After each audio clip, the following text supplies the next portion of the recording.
Welcome to my video essay focusing on the TV series Barry and its anti-hero qualities. For anyone who has never heard of this show, here's a quick overview. The series is a black comedy crime drama and was created by Alec Berg and Bill Hader. Latter is also portraying the titular character Barry. It consists of 4 seasons and ran from 2018 until 2023. The series follows Barry Bergman, an ex-US Marine, now working as a hitman, who stumbles into an acting class and starts to question his life choices. There are 2 questions I would like to explore. What elements of Barry Bergman's development are reflected in a typical hero's journey, and what archetypes can be found in Barry. Also, in order to answer these questions, I will mainly look at Season 1 and 2. First, we need to figure out what an antihero is. According to Jason Mittell, an antihero is a character who is our primary point of ongoing narrative alignment, but whose behavior and beliefs provoke ambiguous, conflicted, or negative moral allegiance. Mittell also notes that a wide variety of antiheroes exist, spanning from misanthropic, selfish, but ultimately redeemable heroes, to arrogantly superior, destructively flawed but moral figures, to outright amoral villains as protagonists. If we look at the hero's journey modeled by Christopher Vogler, which includes 12 individual stages, a few of them can also be found in the TV show Barry. The ordinary world. In Barry, this is shown at the beginning of the show, as Barry Bergman works for Monroe Fuchs, who was a friend of Barry's father, as a hitman, which is a profession associated with a negative or at least a conflicted moral allegiance, thus making him an anti-hero according to Mittell, and showing how his life looked like before venturing into acting. While only working as a hitman, Bergman seems rather depressed and would like to find a purpose in life. Due to Fuchs' connections, Barry's next hit is an actor who angered the Chechen mafia. When Barry follows his target into an acting class, he realizes he could do something else with his life: acting. This is also his call to adventure. However, this epiphany leads him to an internal struggle, or as Vogler puts it, conflicting calls. I'm calling it Barry Bergman versus Barry Block.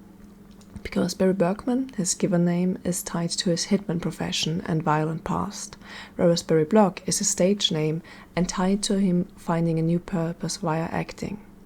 However, instead of choosing one of the 2 options, acting or being a hitman, Barry wants to try being both at once, and as he puts it... Well, they told me a very small percentage of actors actually make a living acting, so most of them have day jobs, so I just figured, I'd do night hits or something, He also approaches the acting teacher, Mr. Cousineau, with a monologue to tell him why he wants to start acting.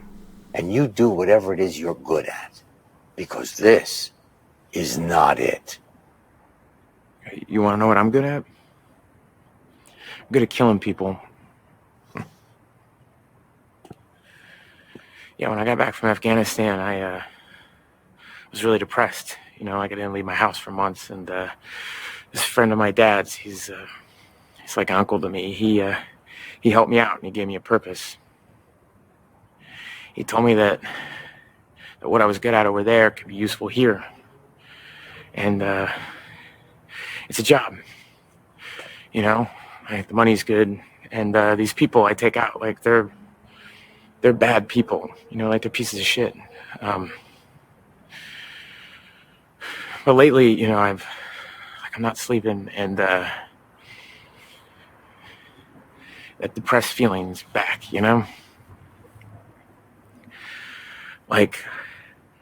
I know there's more to me than that. But maybe, I don't know. Maybe there's not. Maybe this is all I'm good at. I don't know. Due to these conflicting calls, Barry also has 2 mentor figures, Monroe Fuchs for his hitman activities and Gene Cousineau for his acting endeavor. But I'll discuss this aspect a bit later when the focus lies on archetypes. In the 2nd episode, the audience witnesses Barry taking control of his life or crossing the first threshold, as he tells Cousineau he quit his other occupation, in essence being a hitman, to focus solely on acting. However, it is not that easy for Barry to leave his hitman past behind, which could technically be seen as a refusal of the call, due to the Chechen mafia led by Goran Pazar and his right-hand man Noho Hank kidnapping Fuchs and wanting to kill Barry because he did not manage to kill the intended target of the Chechens, the acting guy. Barry is forced to do another job for the Chechens to save Fuchs. In order to not get killed, Fuchs makes a deal with the Chechens to have Barry do all their dirty work for them, which leaves Barry stuck in his hitman profession, not being able to fully commit to acting. After one of these jobs, Barry is faced with a dilemma. One of his ex-Marine buddies, Chris, was involved in the job and had to kill a man to save Barry, and now feels tremendous guilt and wants to tell the cops what happened. This leads to this discussion. Okay, that's it. I'm going to the cops, and I'm going to tell them everything. And if I got to do some time, fine. But I'm coming clean. Why did you just say that? Facebook. Why'd you just say that? I know you're not going to do anything crazy, Barry. I know you're a good guy. And then, you know, I promise you, no one will ever know any... Wait! The scene shows how desperately Barry wants to have a shot at acting, and also shows an incredibly cold and calculating side the audience hadn't seen before.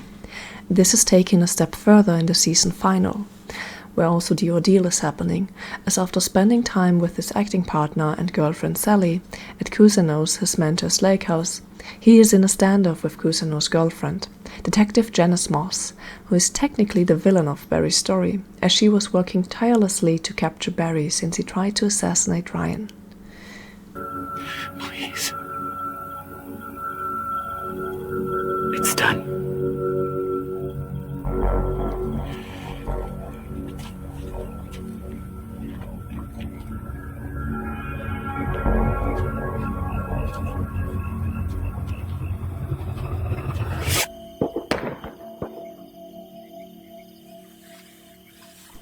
Barry is then seen climbing into his bed in the cabin, his final words being, "Starting now," an echo to 2 scenes of the final, in which he tells Fuchs he is done working for him, and again when he drives Fuchs to the airport to finally focus on acting full-time.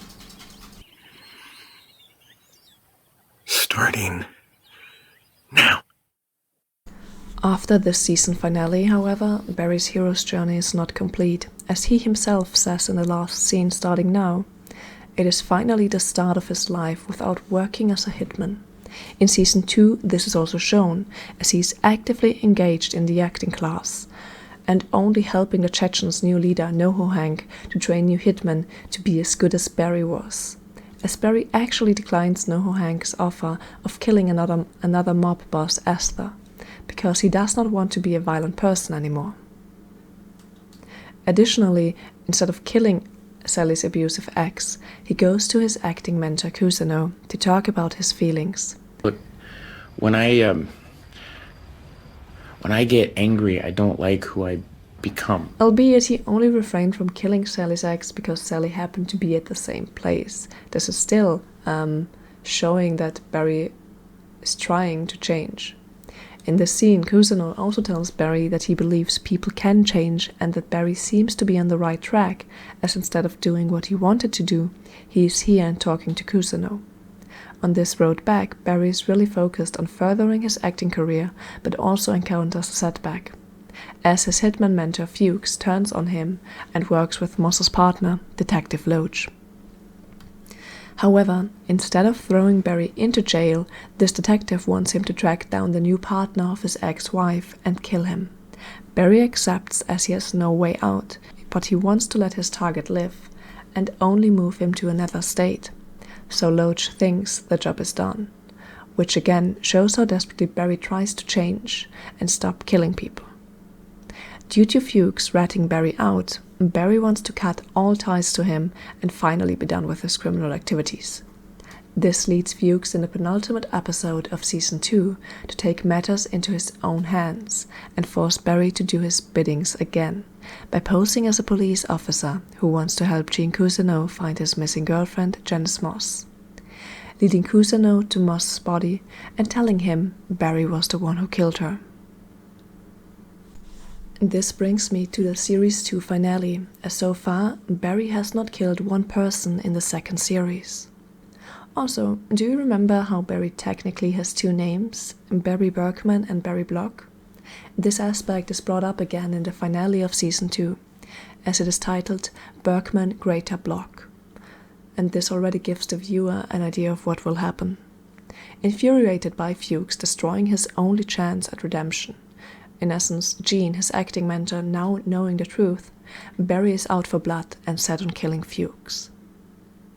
This leads to a shooting spree in a monastery where Fuchs is hiding. The scene ends with Barry entering a dark hallway, symbolizing how his Berkman side won, and how ruthless he truly can be. Seasons 1 and 2 are depicting Barry's antihero journey. He is the focal point of the story, and his act of juggling both Block and Berkman lets the viewer hope that Barry is able to leave Berkman and his violent profession behind. In the 2 seasons, one could describe him as a misanthropic, selfish, but ultimately redeemable hero, because until the final episode of Season 2, Barry is trying to change and redeem himself.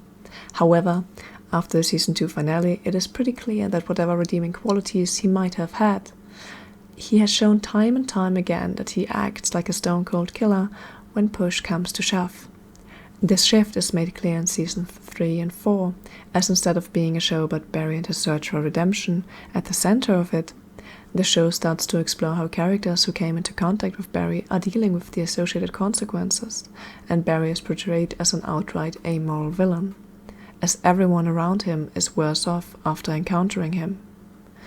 So, now that Barry's antihero's journey has been analyzed, let's focus for now on the second question of this essay. What archetypes are found in Barry?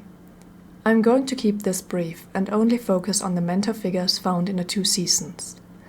There are 3 mentor figures: Gene Cousineau, Monroe Fuchs, and even Barry himself. Gene Cousineau is the wise old man mentor who teaches Barry how to act and to whom Barry can go to for advice. Monroe Fuchs, on the other hand, is the dark mentor, who is an anti-mentor that appears to guide the antihero on the road to crime and destruction. In Season 1, he slips on the mask of the Shadow when he tells the Chechens where Barry is, and in Season 2, when he is forced to work with Officer Loach and rats Barry out. Barry finds himself also in a mentor position when he trains new assassins for NoHo Hank, and during his shooting spree, he is seen killing his previous mentees.